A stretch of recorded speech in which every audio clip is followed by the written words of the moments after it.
Pinangunahan ni University President Dr. Emmanuel de Guzman ang ribbon cutting ceremonies ng newly renovated PUP Lagoon dito sa main campus.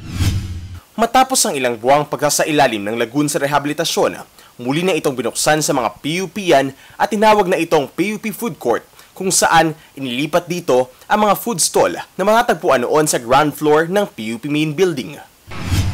Kinunseive namin ang project na ito upang muling mabuhay ang lagoon at muling maging bahagi ng komunidad ng PUP, maging functional.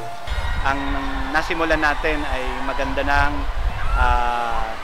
direksyon na tatahakin natin upang higit nating magamit pa ng maayos ang facility na ito.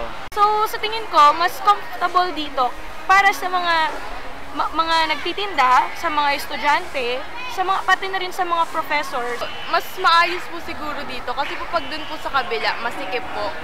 Dito mas open air po, tas mas malamig, tas mas maganda yung view.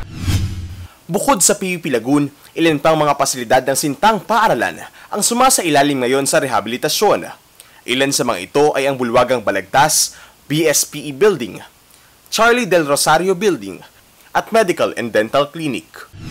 Ang mga nasabing pasilidad ay bahagi ng mga priority project ni President Guzman kung kaya't inaasahan ang partisipasyon ng buong komunidad ng PUP sa pangangalaga ng mga pasilidad na ito. Ang pagtatapon ng kalat ay mahigpit namin pinagbabawal at meron tayong mga different trash bins na nandito na dapat gamitin.